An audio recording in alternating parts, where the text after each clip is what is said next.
Hey, it's Dan Murphy, and man, I'm so excited to start filming the seven-figure AI trader. So we're going to come to my home studio here, and it's been a long time in the making.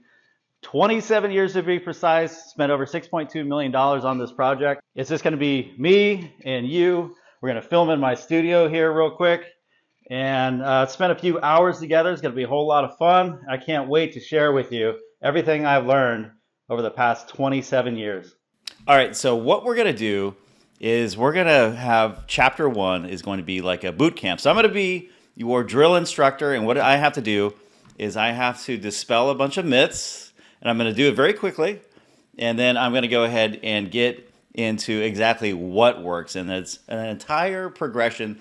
And I'm gonna use myself as a guinea pig, actually. So I'm gonna talk about my progression as a trader over the years, and it all will fit and meld together perfectly into chapter two when we start utilizing all these different tools. It's going to be a whole lot of fun. And don't worry when it comes to the stuff that's doesn't work. I'm not going to spend a whole lot of time on it, but I will give you some bonus videos and do more of a deep dive and show you more proof of some crazy stuff that you might not believe me now, but I spent a whole lot of money and time and accidentally disproved the technical analysis that most people teach. But what I want to do right now is I want to go ahead and give you a quick win. So I'm going to go ahead and show you where we're going to be by the end of this entire program, what I'm going to be teaching you, the end goal, so you stay tuned and you are alert so you can make a whole lot of money and change your life for the better. That's what this is all about. I want you to go ahead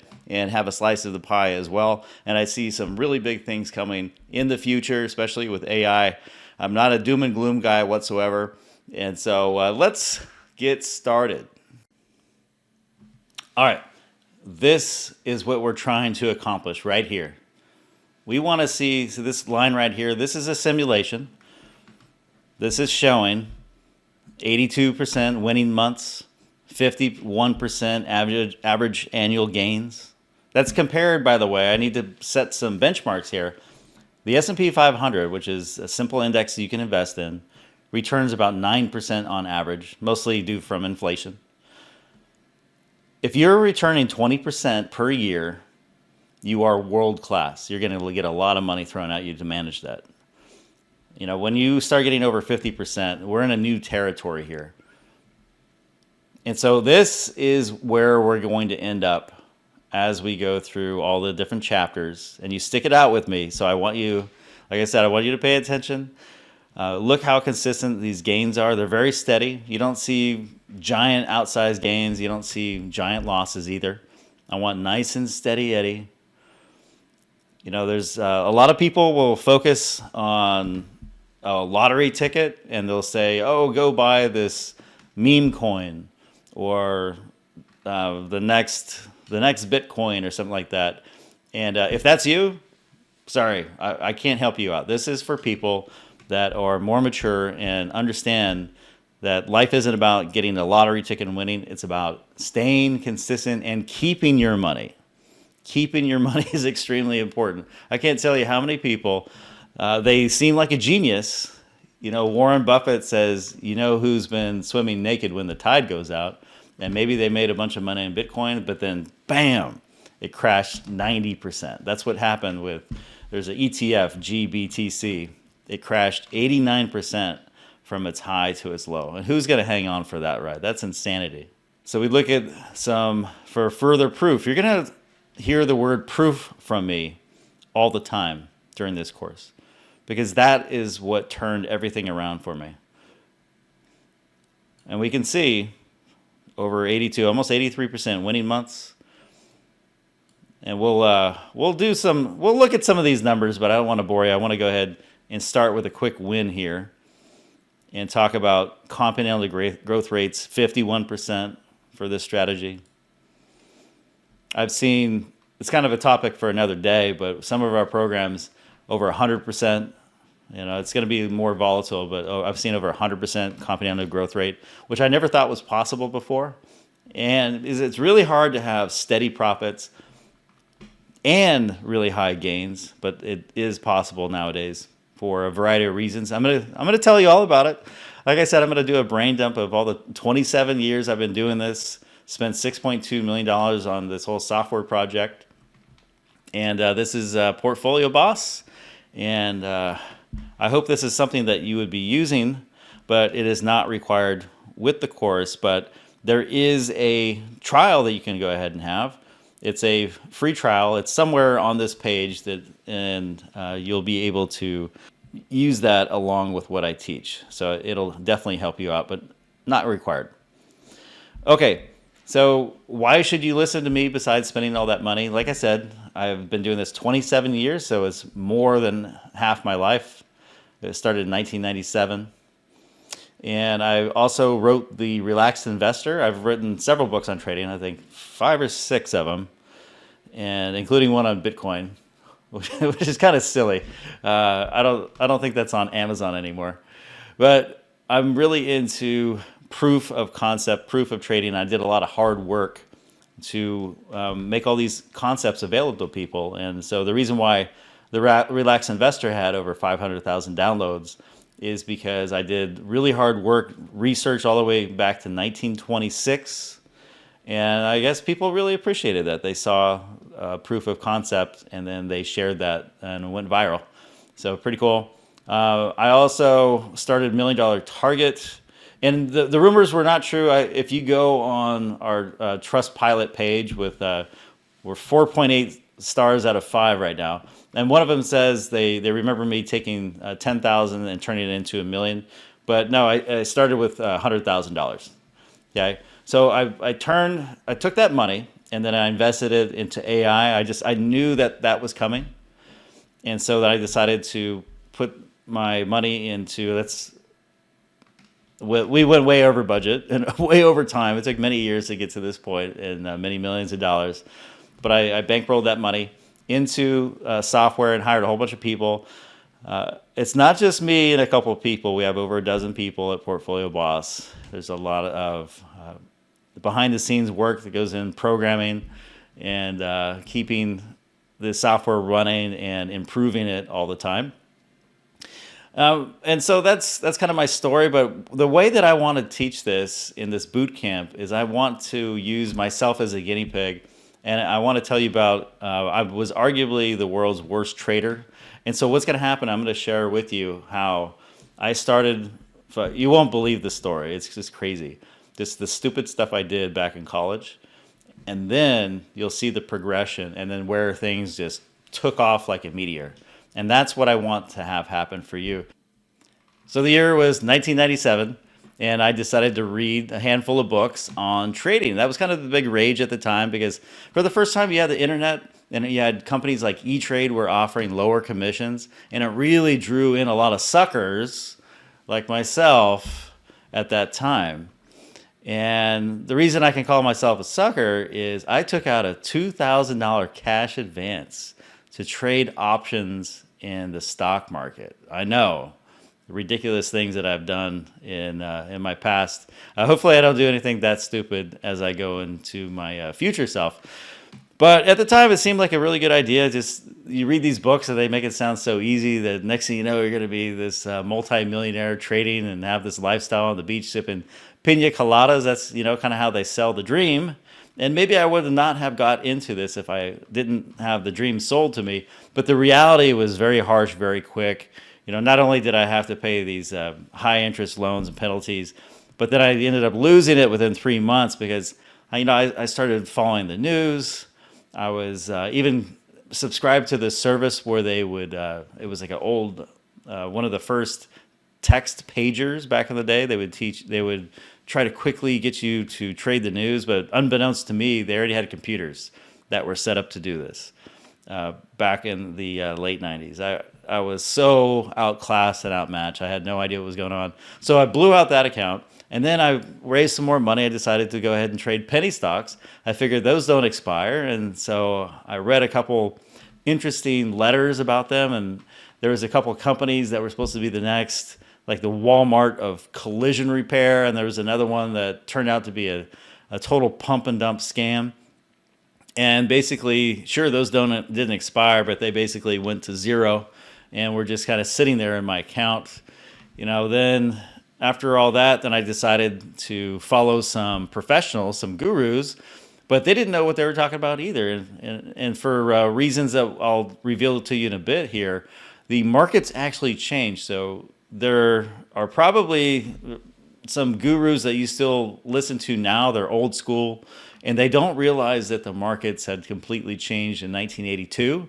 So put a pin in that. I'm going to talk about that, how price behavior in the markets completely changed.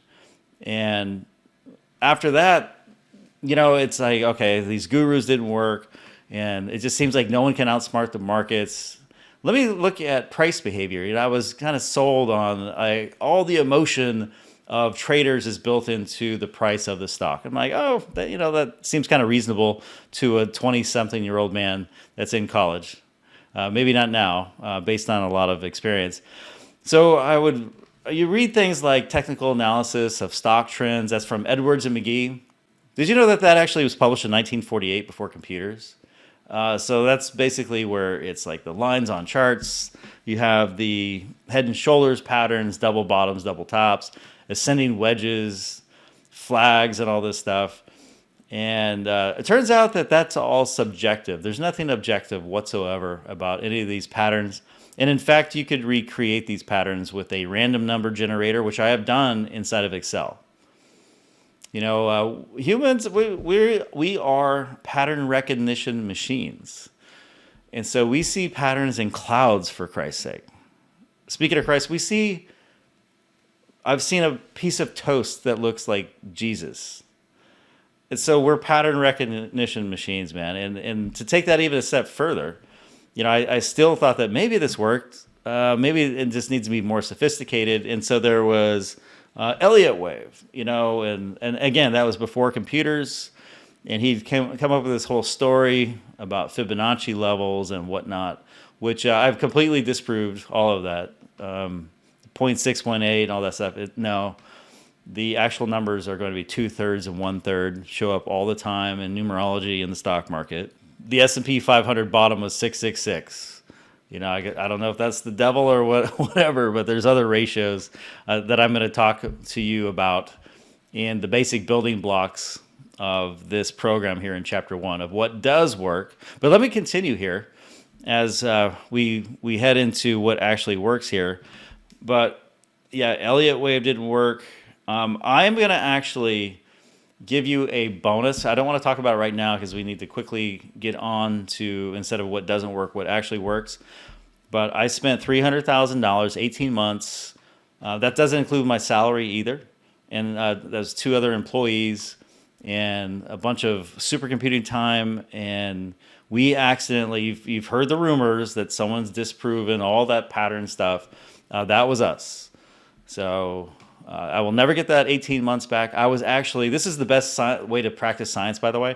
I accidentally disproved all subjective technical analysis. I didn't say I disproved technical analysis. There's nothing wrong with objective, which is going to be something that's actually statistically sound, that has, objective is just going to mean you're going to be able to program it into a computer. The rules are exact. What exactly constitutes a top on a price chart or a bottom. When you start doing this, you program it to a computer, you'll see that when you objectify something that's subjective, it completely fell flat on its face. And so I'm going to give you a bonus chapter and talk about that in more depth, because I was trying to predict which price patterns were the most profitable. And then why not just trade those? It makes a whole lot of sense, right? But it didn't work. Okay, but it was the stepping stone towards AI, machine learning, and so forth. Okay, so let me continue here real quick and wrap up this introduction here. Some other things that didn't work real quick were I tried day trading futures, and I was just doing that manually and looking at these 1-minute charts, getting up super early, and I just got fried on that. My eyes would just glaze over. I had to take a nap. It was very stressful. I just had this, I think my win rate was like 80%, but whenever I'd have a loser, because I was just looking for a few points or fractions of a point, like a half a point sometimes, when I'd have a loser, it would eventually run down. So even with a high win rate, I would still lose money with that. And so I wasn't blowing out my accounts at this point, and I think by then I think I was on my third account. And so not fun. But I'm really persistent. And so I'm going to tell you in this next video what turned everything around. And it's a crazy story about how I got introduced as a beta tester to a very, very famous trader and his hedge fund buddies. Okay, more from me in a second. All right, so in the last video, we were talking about what doesn't work. And thankfully, we got through that very quick, so I want to go ahead and focus on what does work. So these are going to be all the building blocks. Remember, we have these building blocks over here. This is going to be really key to us making money and you really learning the essential things you need in order to get to the next level.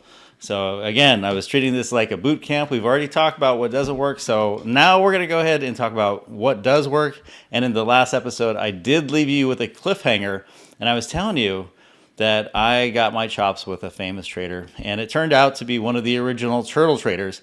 I was able to become a beta tester for their software. Back in the day, it was codenamed Lego. And it attracted a lot of hedge fund managers. And so I learned a lot from those guys as well. And I also learned something very important that they didn't. And there was a reason why that particular turtle trader, after making all that money with, if you don't know the story, Richard Dennis and Bill Eckert, they made a bet. And it basically was one of them thought that anyone could become a trader. They just had to follow the rules. And one of the other guys was saying, like, oh no, traders are born that way. But it turned out that anyone could learn how to trade if you're able to follow the rules. And a lot of people talk about emotions in trading, and they have all this psychology. You know what you really need? A freaking edge. You need an edge in the markets. It's not really a head game. For example, if you went to an ATM and you could just go ahead and punch in a 5-digit code and outspit $1,000, you would do that from now until the cows come home, right? There's no psychology needed. And so obviously that's unrealistic, but as you start dialing it back, it makes sense that you wouldn't really need any psychology. You need an edge. And so the reason why a lot of people blame it on psychology is because they don't have an edge, or it's very minuscule. And so, how do we quantify an edge? How do we quantify what works? And thankfully, when it came to learning from the turtle traders, then I really got to see, like, okay, we need to back test every assumption. We can no longer assume anything about the markets. And I made the mistake back in the 90s. One of my favorite indicators was MACD. And if you don't know what indicators are, I'm just going to we'll do a really quick review. And here's a little website, and it has a bunch of technical indicators. Most everyone knows what a moving average is. It's like an average of price. You can see that on this price chart right here. And I'm not going to get too much into this. I'll share a couple. Like Bollinger Bands is a classic. John Bollinger has been around since, I believe he invented this in the 60s or 70s. A lot of people would make a simple indicator like an oscillator or something that showed momentum and then slap their name on it. This is hopelessly outdated at this point, but I just want to, we need to progress in a level fashion as we go into the really advanced stuff. Is that at the end of the day, that if we go through the basics, then it's going to make the advanced stuff way easier to digest. And you could see, in a back test, you could go ahead and you would look and use the computer, and you would tell the computer, like, hey, when the price is under this band down here, let's buy. And then when it's above, let's sell. So you would track that, let's say, over a 20-year history and simulate what would happen. Is that profitable or not? That's the basic gist of a backtest. And, I had made backtests, again, I started, my first strategy I ever built was in 1997. And it's funny because I was really relying on MACD a lot when I was using subjective technical analysis, because they had said in the books that you could go ahead and just buy when the MACD histogram went above zero and sell when it went below. Well, it actually turned out, and this is what really jaded me in the beginning and turned me into a total skeptic and a debunker of almost everything. I found that most everything was backwards, including this indicator. I was so disgusted with technical analysis and how many people would just repeat the same thing over and over. I programmed into the codename Lego into the strategy backtester that the original Turtle Trader had built and had attracted all these fund managers with. And so I started programming these rules in there. And then I found that it was such a non-profitable strategy that I decided to reverse the rules. Instead of I would say instead of buying the buy signals, is more like you buy the sell signals and you sell the buy signals, like that bad. Completely reversed the rules, and then the strategy was profitable. I was just completely blown away that was actually possible. Like, holy cow, what else have I been missing out on? And then the reason why, of course, it wasn't that these people were completely ridiculous. What had happened? Did something change in the markets? And there was a resounding yes. In 1982, with the advent of S&P 500 futures, that completely turned the market around. It's one of the reasons why eventually the turtle rules no longer worked. And they did work in a nice inflationary trending environment, whether the trend was up or down. But things started going more sideways. The trends became longer term. And actually a strategy called turtle soup emerged, which I'm going to tell you about in a minute here. But the big takeaway from the turtles, again, I'm not going to tell you their rules and things like that because it was very simple. It was a Donchian breakout system. It's not going to work today, but there are some really cool things that you can take away. And that was, you take a whole bunch of different markets. It could be perhaps a bunch of different stocks. I know this works as well. It could be a bunch of different ETFs or futures market. It could be oil and gold and NASDAQ 100 futures and just like a big basket of different instruments that you trade using just one set of rules across all of them. Now, why would you want to do something like that? Why would you want to use one set of rules? Because it could be rules like MACD, and maybe that works good with Keltner channels or something like that. And again, when we start going to the more advanced stuff, you're going to discover that we don't use any of this. All right? But, why exactly would you want to trade a whole bunch of different instruments with the exact same rules? What's going on there? And the reason why is statistical significance. The more trades that you have, the better. And I can't tell you how many times in this past few years, as I'm recording this, people have been talking to me Fed speak. It's a bunch of gobbledygook when I hear it, and it sounds like, the teacher on Charlie Brown where she's just going wah, wah, wah. I tend to tune people out when they start talking about things that just don't have much statistical significance. And here's what I mean. A big example of this is going to be inverted yield curves. And so there looks like there's a correlation between when short-term yields are above long-term yields, and then you see a recession.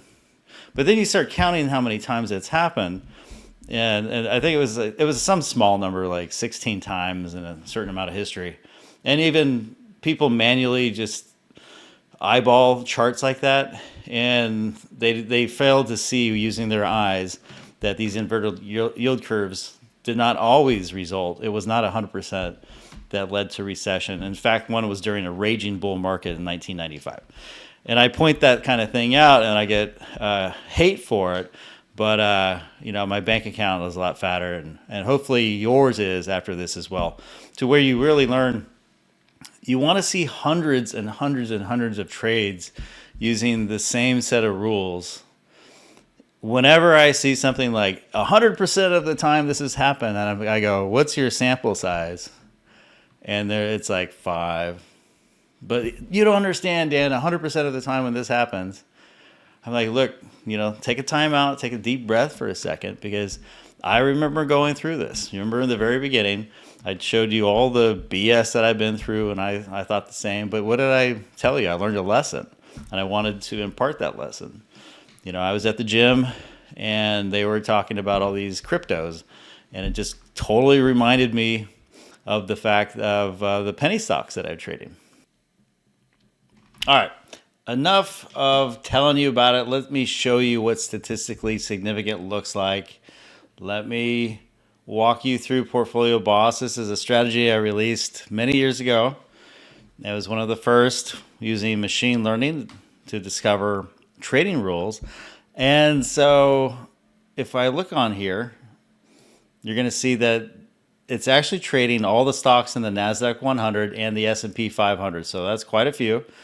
About 600 stocks, and it's using one set of rules. That was really the big takeaway from the turtle traders. Use one set of rules across a whole bunch of different instruments, and sure enough, the machine learning discovered some trading rules. And I'm not going to focus too much on what the trading rules are, rather that there's this one set of rules, and it's trading across all these hundreds of stocks. And here's what statistical significant looks like in the extreme. You're not going to be able to get this all the time, unfortunately, but this is over 18,700 round trip trades, so buy and sell. This is overkill for statistical significance, but sometimes I really like to prove a point, especially with human-made indicators. So one thing I can say right now is that machine learning has been around for a while. And the first thing that every machine learning student does is try to beat the markets. And they use these human-made indicators, like that whole list that I was just showing you earlier with like Arun indicators and Bollinger Bands and MACD and all these. There's dozens of them. They've mined price discovery dry. So this stuff doesn't work very well unless you have thousands and thousands and thousands of trades. And then it's, now you have statistical significance. So is this anywhere is all the inverted yield curve stuff and these things that have happened maybe a few times in the past, does that have anything to do with what we're doing at all? No. Is what they're doing anywhere close to statistically significant, having lots of samples to something like this? No. So I like to share one extreme to the other. And then generally what we're going to have is hundreds of trades with really simple indicators. And then it gets to a point where we use indicatorless trades. So I like to put these little nuggets of, little Easter eggs and little clues of what we're going to be doing in later chapters. It's going to get pretty wild, man. So we're nowhere close to the advanced stuff yet. So again, I want to instill these really simple rules. And you know what? Since I'm here, I wanted to talk about turtle soup or mean reversion. And this is a great strategy to do that with. So I'm just going to pull up. There we go. So we have some limit orders in there. And you see all these buy sell signals. This is actually pretty good. You can, if I hover over, you can see that it's making a nice little profit. And I swear to you, I just randomly picked this. Just random. You can see there's a buy signal over here. And how does it know when to buy? And you can see like how these buy signals are just ping-ponging back and forth. It's like buy low and sell high. Whereas a lot of people that would be drawing lines on charts might draw a line right here and say, like, oh, that's the sell signal. And then inevitably we're going to be the ones buying their sell signal. You see what I mean? It's all completely reversed. So I'm going to actually put on here, I'm going to share with you my version of Bollinger Bands, which is much better. It's simpler. The markets don't adhere to, I'm a math geek, but I can just tell you that you don't want to use standard deviation with price. It doesn't work. So I'm going to zoom in a little bit.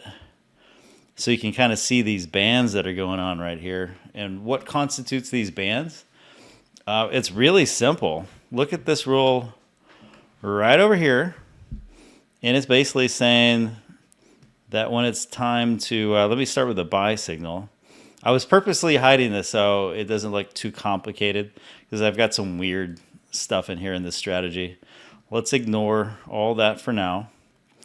And we'll concentrate on what is mean reversion actually. So a mean is just going to be the average. And if I look on here, we'll go ahead and find a really short-term average like this. You see that little blue line right here? That's just the average over the past 3 days of price. Like, just take a really short-term moving average. And then you just go ahead and we can use something like average to a range, which is just looking at the high and low for the day and then averaging that over the past few sessions.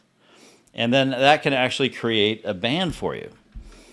So it was kind of like what we saw before with Bollinger Bands, only this doesn't use standard deviation. It's just using the average range between the high and the low. And really, that's about all we're doing. So when price goes above the band, we sell. When it goes below the lower band, we're buying. But again, I think traders made everything so complicated back in the day because they weren't back testing. And I forgive them because they didn't really have much access to computers in the 60s and 70s when a lot of these indicators were made. And so, yeah.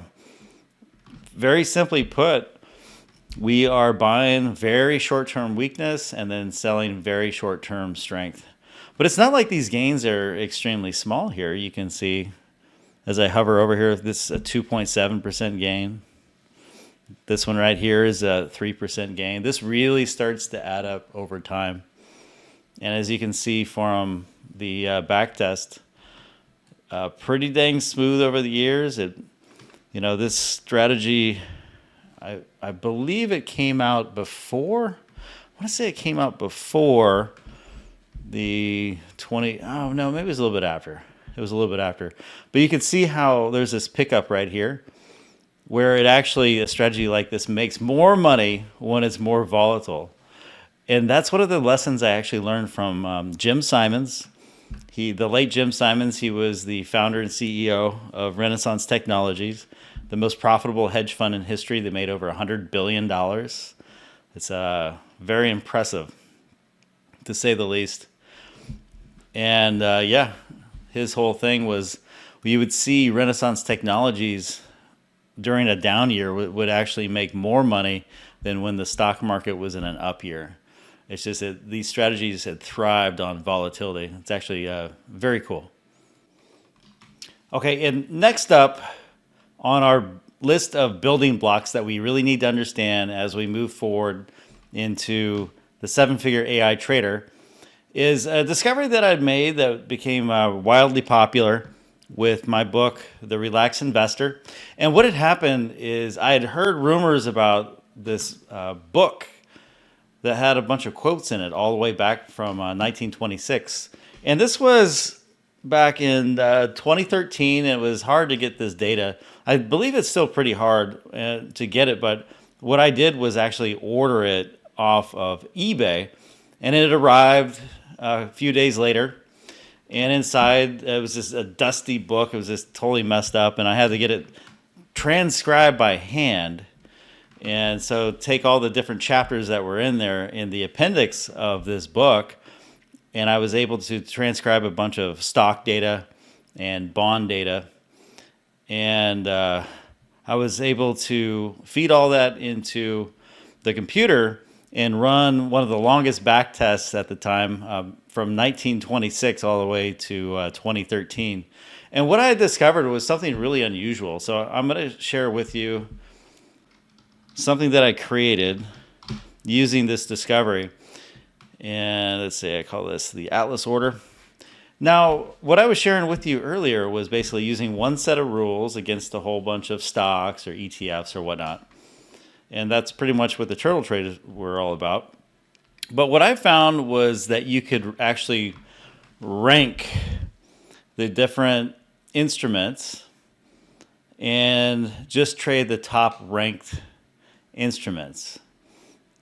And what I had found from 1926 is that you could go ahead and rank the performance of your instruments, whether they're stocks or bonds, over, how many percent did it go up over the last 3 months? What was the percentage gained over the last 6 months? And then you turn that into a score. So really you're trading momentum. So what goes up keeps going up. And that was extremely clear in my book, The Relaxed Investor. And I shared example after example after example. And what would happen if you just traded the top 2 out of all these instruments, or the top 3. And it showed a very steady gain that, it's almost the opposite of Warren Buffett. It was kind of ironic because Warren likes to buy every few years after a 10% plus decline. And he would really love to get in there during a crash like he did in 08, 09. And then when markets are going gangbusters, he starts selling off his stocks and then putting them into T-bills. And actually that has been underperforming the markets for many years now. And I think the big reason is that momentum is extremely powerful. And so I have this strategy right here. I'll just show you the example. And it's trading a basket of 74 exchange traded funds, that anything from country ETFs, like basically you could buy the Mexican stock market, or India, a lot of different emerging markets, or just Western markets like the United States. There's gold, and I believe we put solar energy, a bunch of stuff in there. Oil. Let me take it out of read-only mode so you can kind of see. I think I added carbon credits to it as well. Not that I'm a big fan of carbon credits. Let's see, what do we have here? Yeah, natural gas, wind energy, just a huge broad swath of bonds, uranium as well. It's a whole swath of different asset classes. And all it's doing is ranking. It's giving it a rank over here. Let me show you what the rules are. It's very simple. And this strategy was released in 2013. And so it's looking at a high percentage gain over the past 3 months. It's looking at a high percentage gain over the past 6 months. And then it's looking for low volatility, meaning it's not bouncing back and forth like crazy over the past 3 months. And so that's going to get you into some high quality stuff that's not super volatile and is going up, up, and up. And so it's kind of like Newton's law. What's in motion tends to stay in motion. And so every month, like clockwork, this looks and gives a score to all 74 of those different instruments that I was showing you. It gives it a score, and then it just buys the top 4. See right here? Total positions, top 4. This turns out to be something that's very important. And again, we don't trade this anymore because something else, a huge, gigantic discovery occurred. And that, of course, I am revealing that to you. But it just turned out that having this technology and this hard work that I put into this all those years ago turned out to become one of the most, something responsible for one of the most consistent discoveries that I've ever seen before. And it makes it so you don't have to trade 100 different strategies at once. And then you can let the machine pick the strategies for you. So that's going to be something that we learn, and I believe that's going to be a little bit later in chapter 3. But let me repeat it again, because this concept is sometimes it can be difficult to grasp on first try. And they also say in hypnosis that repetition actually gets through your brain a lot. So let me just repeat exactly what's going on here. So you have this giant basket of stocks and ETFs, right? And then each month you're assigning each of them a rank, a score. And then you're just trading in this particular case, it's trading the top 4. You know, it could also be 8. Let's see what happens with that. There you go. This looks somewhat similar. You know, 2, I'm guessing it's not going to look as smooth as this. Oh, not bad, actually. So it's robust. And yeah, the important part is understanding that a rank can be composed of a couple different rules here. And so in this particular case, it's just is riding that wave, man. What goes up tends to stay going up. And just think about it. If one of these instruments starts rolling over, it's just not going to get picked. The next month, it's just not going to get picked. Or if it's like really volatile or something like that, it's just not going to get picked. And so what happens is you typically never quite sell at the top when you're using a momentum strategy. But what I always like to say, it's like, all right, I just want to catch the meat of a move. I don't need to catch the exact bottom. I don't need to catch the exact top. Just give me that middle, because I can live off that middle all day long. And you know, as far as the returns go, let me set it back to the original rules, and why it is that I'm not trading this anymore. There we go. Push start. Is performance is good, but we can do a whole lot better. So the annual growth rate on something like this, let me show you there, that CAGR right there, about 14%, which is definitely going to be higher than the returns that you get in, let's say, the S&P 500.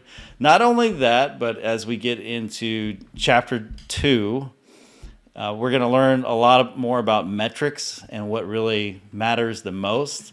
And so most amateur traders are going to look at what the gains are, whereas someone that's had their butt handed to them many times, like myself, and blown out accounts, and I want to survive to see another day, and I want to protect my nest egg. I'm more concerned about numbers like max drawdown here, and so this is significantly less than if you were in the S&P 500. And I'll cover this more, but just real quick, I want to wrap it up. If you had bought the S&P 500 buy and hold, you would have been down 58%. Big difference between 25% and 58%, isn't it? All right, I'll see you in the next video. All right, now we're going to get closer and closer to my #1 strategy for making money that I discovered after spending $6.2 million. And that is really all about using weird data, stuff that everyone else isn't using. So you might have noticed in technical analysis, people are using price as the input all the time. So it's, when we look at a price chart, let's say we take a look here at SPY.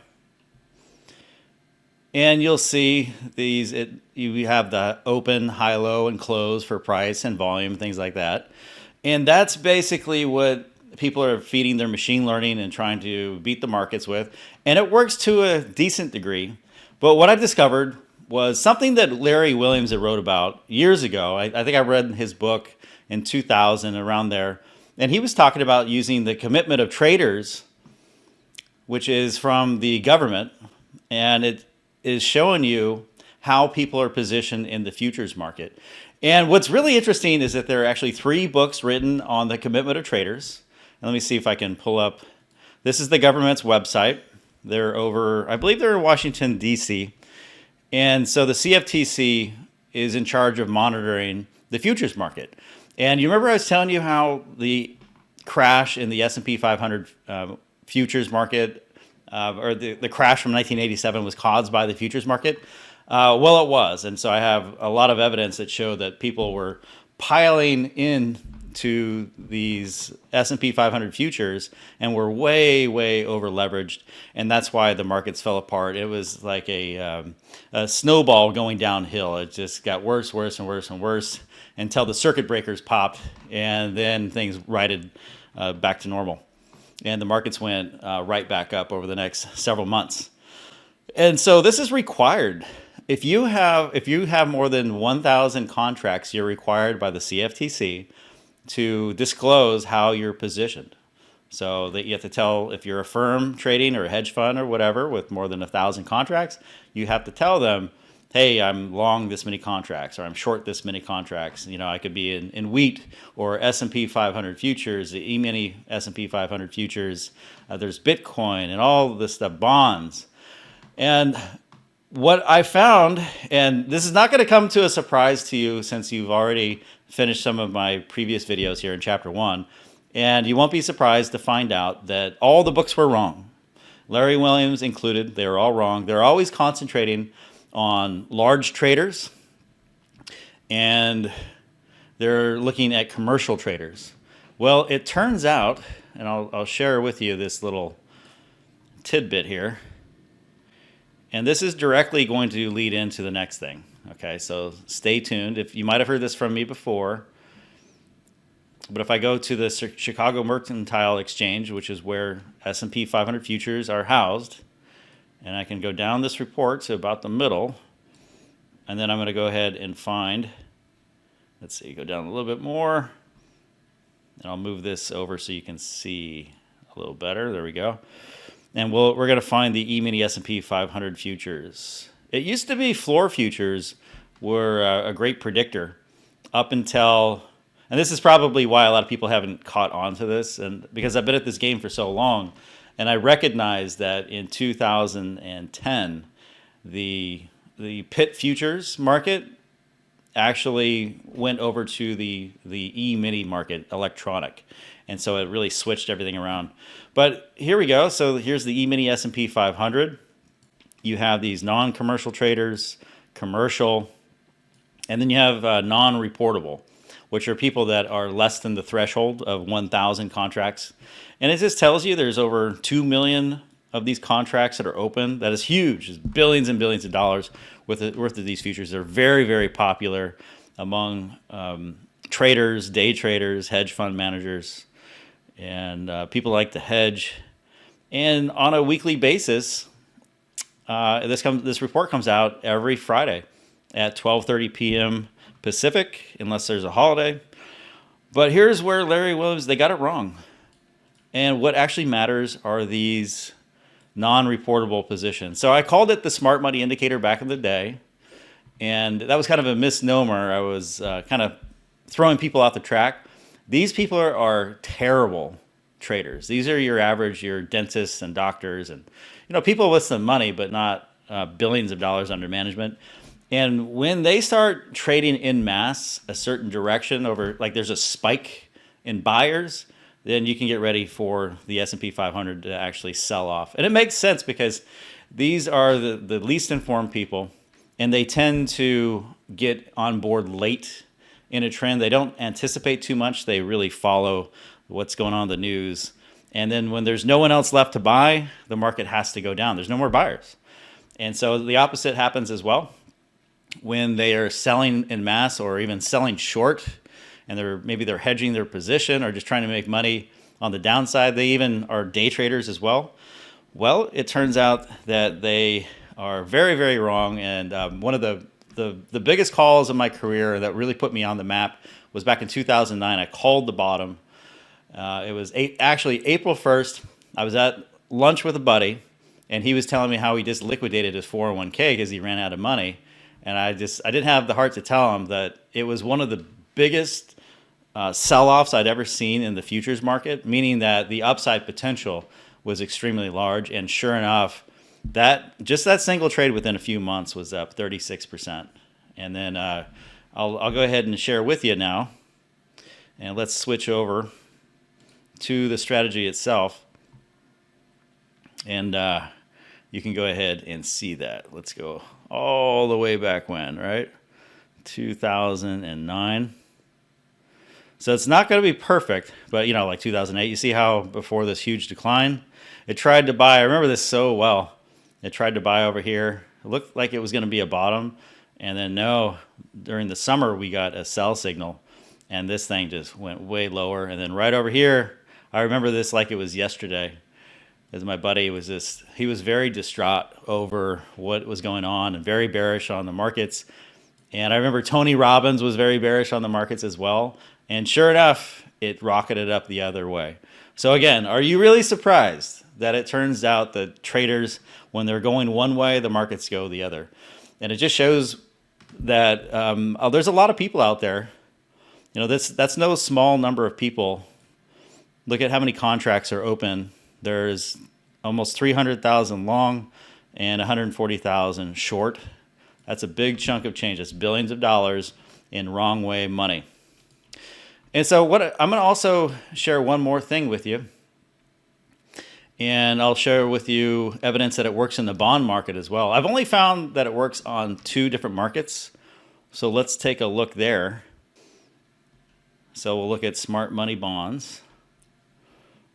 And I've checked other markets, but there's not that many where a lot of dumb money participates. So you don't see that too much. One of the books I read on the commitment of traders using their data was they really overfit to the past, and they did not run their strategy assumptions through a computer. So they were drawing lines on charts, and even Larry Williams did the same dang thing. So I think the reason why it's kind of hard, it took me a while to program this into when I was with the Turtle Traders and I was beta testing their software. I was able to import all this weird COT data, the commitment of traders, put it into their software, and then start tinkering around with it. And sure enough, I discovered those weird spikes. Now this one is kind of the opposite. It actually is the smart money. Now again, amateur traders are going to focus more on overall gains. This line right here, that's more on the yellow side, is the performance of the back test here since the 90s, and this is in long-term bonds. And what you'll see is the performance isn't a whole lot better. And that's the reason why, because there's been the biggest bond market rally ever. Absolute insanity. You know, we were at those 0% interest rates for how long? But what's the most important is when we get into metrics and so forth in a later chapter, I'm going to talk again about max drawdown. This is what I really look at. You know, if a hedge fund drops 50% in value, it's done. They won't get outside investors anymore. You'll get redemptions and your fund is gone. So a professional trader is looking more at this number because they're going to be out of business. They're going to look at more at this than something like 6% compounding on a growth rate, right? Very low. But, you know, this is a stepping stone towards other topics as we go into true asset pricing data. But let me show you a comparison here. Here's a max drawdown 32% for the strategy. And then if we look at the benchmark, 46%. And then look at this current drawdown right here. It's just really bad. Whereas we're seeing the opposite. It's actually been doing a good job of buying and selling. Let me just share with you what the data looks like. So if I go over here to, here's a bond fund. And I'll make it look nice and pretty for you. There we go. You can see, unfortunately, it's not perfect. There's no such thing as perfect. I want to catch the middle. It would have been nice to sell at the top over here, but it ended up buying close to the bottom, and then unfortunately sold down here. Okay, and you know what I'm going to do? I'm going to go and I'm going to switch over. There we go. I want you to see the data. Let's see. I'm going to switch over. There we go. I want you to see this right here and kind of how it correlates to what's going on right now. Interestingly enough, as I record this video, there's been a lot of buying. And if I zoom back, a lot of wrong way traders have been buying in the S&P 500. I want to make sure you see this. And if we go all the way back, let's go check out 2009 so you can so you can see what I was seeing. And as I zoom in here, you can see there's a spike down over here. This is actually a pretty big spike if you were looking from perspective from over here. And you can see that the markets actually started going up after all these wrong way traders started selling. And then it got even more drastic. They started selling even more into this rally. And which direction do you think the markets went after that? Well, I kind of already showed you and kind of spoiled it. The cat's out of the bag. But yeah, of course this thing just continued higher. And it just was a huge, huge hit. And a lot of people were happy that they had taken my signals here.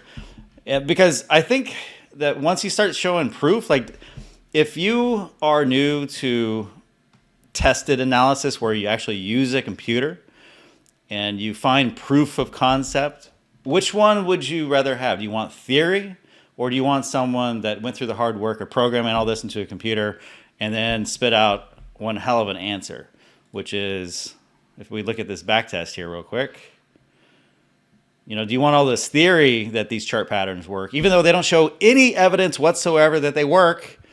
Or do you want someone that does some hard work? It's not ditch digging. It's not electrical work. It's not lumberjack work, which I have done all three of those in a former life. This to me is a whole lot easier and a little less dirty. And the money is much, much better because not that many people have a skill in tested analysis and evidence-based trading. They like to just live in their head in theory versus this is reality. Now, in future videos, I'm going to tell you about how, yes, you can torture data enough to where it's going to tell you anything that you want, but we have certain checks and balances for that. So if you've ever followed someone where the strategy stopped working, it's probably because it's overfit to the past. And I'm going to teach you all these steps to banish that forever. But first, I want to go ahead and tell you about TAP data, true asset pricing. So here you see the best S&P 500 trading strategy that I've ever designed. And it is very smooth. It trades long and short. And the way it does it is through two different exchange traded funds, ETFs. They trade just like stocks. One is going to be SSO. And right now, at this minute, it's actually on a buy signal still. Excellent timing right near the bottom. That's exactly what I like to see. And let me switch this to candlesticks. I'm old school. I like candlesticks. It really tells me a little bit more information rather than just looking at the close. You get to see gaps and the high and the low and what the opening price was as well. But long story short, it's a great buy signal. And I think that you'd have to agree with me there. It was pretty close to the bottom of the cycle. And if you're the type of person that's been drawing lines on charts, remember I told you in the beginning, don't do that. I've disproven it. It doesn't work. And then case in point, if you're like a 3-year-old with a crayon, anyone can do this. There's no edge there. When anyone, including a little kid, could do this, you connect these lows over here, and that would have had you selling right here, right when I'm buying, right? And so don't let this sell signal right here fool you. It had nothing to do with price charts. It had everything to do with true asset pricing. This is the #1 edge I've ever discovered, and it works across a broad variety of markets. Just about anything can be timed with it. And what's really interesting about it is, like, what is true asset pricing? So it's actually a fund will go ahead and have a bunch of holdings. Let's say that you're investing in SPY. That's the most popular exchange traded fund in the world. And what they do for you is buy all the stocks in the S&P 500. So you don't have to. You know, if you have a small account, how are you going to manage 500 stocks? That's crazy. So what they do is they get a small, tiny performance fee for doing that for you. That's great. And you even get to collect some dividends from all these stocks as well. They transfer that to you, but they just take a small amount of money off the top.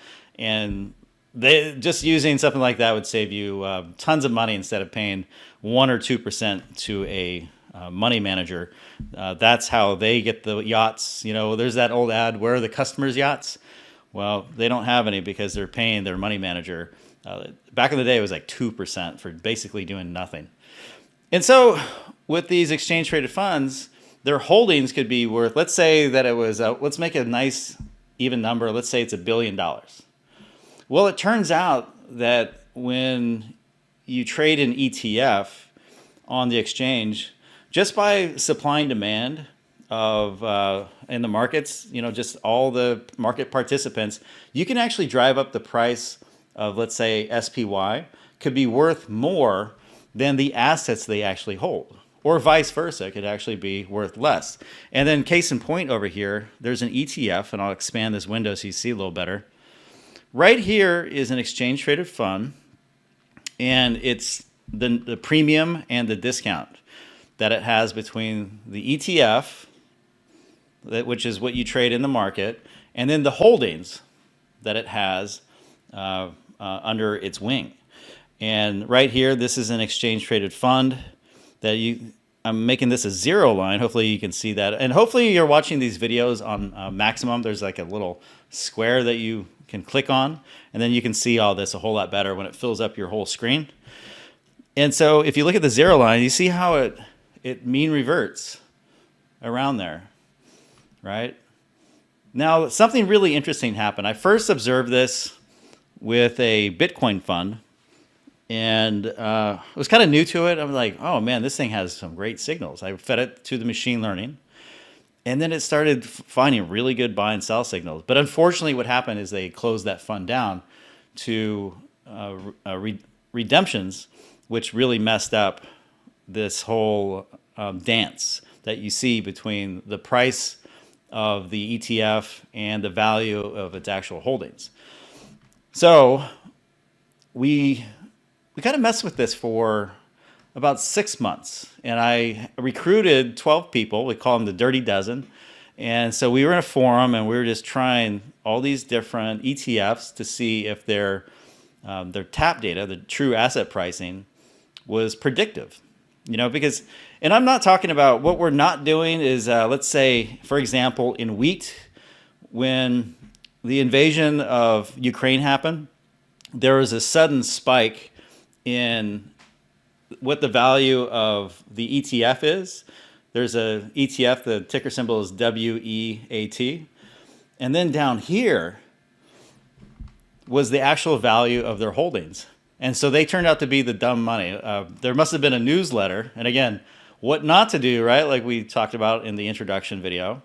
We don't want to be like everyone else. And so they followed some guy at a newsletter. They all dogpiled into this ETF, sending the price of the ETF higher because the liquidity was terrible, right? So just the force of these people buying moved the price higher and higher and higher because there's no sellers. It's like that stock's not very liquid. And then the underlying holdings were worth 8% less than what they bid this ETF up to. So they're basically just paying full retail, essentially. But you might think like, okay, so what we're trying to do is find an ETF that's mispriced by 8%, and maybe we can short sell it, or maybe an ETF is mispriced by 3%. It actually turns out that it is not what we're doing whatsoever. So this edge comes from these tiny little variances. See how this is saying like 0.1% on the label on this y-axis here? 0.2%? That's barely anything, right? It's kind of a squiggle. Like, what's going on here? Why? How is this predictive? And I want to go ahead and open up the code to you right now. And I'm going to explain this. This is very bizarre. One of our members, his adult son, figured this out. It's like, hold on to your hat. This is so weird. So here's one of the rules for selling. And basically it's saying that the premium of this bond fund is less than the premium, right? The true asset price. Like, is it overvalued or undervalued compared to its holdings? EWO, which is BlackRock's iShares. I know it's like all the conspiracy stuff comes out because BlackRock does seem to be a big mover and shaker in the whole financial global system. And they simply bought iShares, by the way. They simply bought them. They're actually more of a manager of funds. But it just so happens that when the premium is really high compared to that of bonds, it generates a sell signal. And so EWO, I believe, is Austria. Let me double check. And yep, the Google machines says that it is Austria. Like, what the heck is going on? So you're telling me that you can kind of trade by proxy that the machine learning is finding these weird relationships in the markets? Yes, that's exactly what I'm saying. It's kind of spooky if you think about it. And I've only shown you half the equation here. So basically, we're seeing this mispricing of these ETFs, where Austria the mispricing is greater than the mispricing of bonds, TLT. Very, very weird. Let's look at the second rule here. Isn't this weird? And before I reveal this one, I just wanted to tell you something that I learned from Jim Simons and his crew. So Renaissance Technology is the most successful hedge fund in history. And they were saying that sometimes there are these relationships that they have no idea why they work. They have no idea. Even why does price mean revert? I can tell you cause and effect that the S&P 500 futures market was introduced in 1982, and it introduced all this leverage to the market, and then all of a sudden price behavior went from trending nicely and smoothly, which is why the turtle traders were able to buy on breakouts and sell short on breakdowns.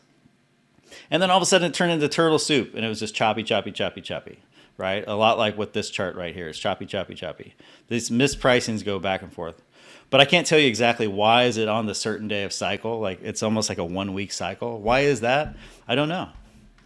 And that's what they were saying at Renaissance Technologies. They're like, as long as it's statistically significant and we went through all these checks and balances to make sure that we're not torturing that data set and waterboarding that damn thing so it tells us anything that we want, as long as we're doing that, then we can have confidence in putting money towards it.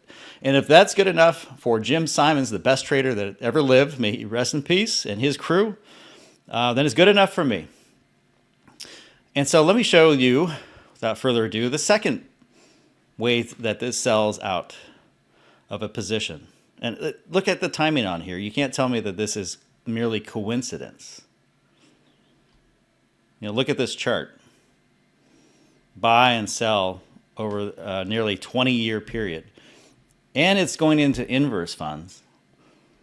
And it's up over 70% this year, guys. Look at this performance. 75%. Okay, let's go ahead and without further ado, let's look at the second rule. Very similar. Were you expecting rocket science? Because a lot of people are. You remember earlier I was telling you that all these indicators of price were hopelessly outdated now. And it's because of this. It is this that makes it hopelessly outdated. This has become so simple. It's more like, how profound is E equals MC squared? But it's so simple, right? And now we have EWW, which is Mexico. What the heck? So the premium that you pay, you overpay in Mexico for this ETF, right? This iShares ETF that's owned by BlackRock, Larry Fink and all that stuff. And I know he's got his Aladdin software that monitors the world and all these global fund flows. So it just turns out that the ETF mispricing in Mexico is greater than the mispricing in long-term bonds. Like, what the heck? But notice how it was consistent. It was always some country, Austria, Mexico, versus long-term bonds. And it came up with this very, very simple. Weird, spooky. I know. It's kind of like one of those things. Like when you first see it, you just scratch, you're like, what the heck? And then where are the indicators? There's no parameters in there. Normally you would see something like RSI 2. This one is just greater than, less than. Very simple code. We're going to go over this in more detail later. But I wanted you to witness, this was an epiphany. It was absolutely just, we were all blown away when it was discovered. Because what we were testing in the beginning was, okay, if I'm trading SSO and SDS, let's just throw those two in there and see if the machine learning can pick up on some signals in the mispricing of what we're actually trading, right? SSO being the 2 times leverage S&P 500 ETF, trades just like a stock. You can use any broker. You can use it in an IRA, no problem. There are plenty of people trading with IRAs. I've got lots of experience with that, helping guide people. SDS makes money when the markets go down, so we can take a look at that. Look at the buy and sell signals quite good. Recently, there was that decline in the beginning of August, caught a huge chunk of it. Not the whole thing, but what did I teach you before? Isn't it funny how all these building blocks, they all come together, isn't it? They're just like Legos. And I was telling you, I don't care about, I always said, if I have a fish, I don't care about the head. I can chop that off, chop off the tail. I want the meat in the middle. I can make a fortune. I don't have to exactly get the bottom. I don't have to exactly get the top. I want to get the meat of the move. But for whatever reason, there's often times where this thing actually is catching really great bottoms and tops on there. And especially with something like SSO, where markets trend to the upside much better than they decline. They decline much faster than they rise. Which is why people freak out when they're trading. Then the reason why is you have inflation that's always at the back of the markets.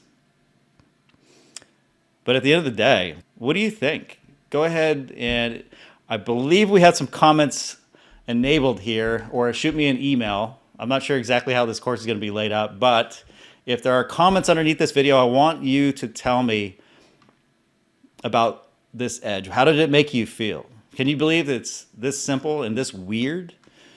And again, if it's good enough for Jim Simons and his multi-billion-dollar fund, they made $100 billion trading methods like this that are just weird and strange. So go ahead and leave me a comment below, and I'll go ahead and see you in the next episode.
You're still here? Go ahead and look below and see details for how to grab my course, full access, all 4 chapters, and there's a bunch of bonus content as well for 7-figure AI trader.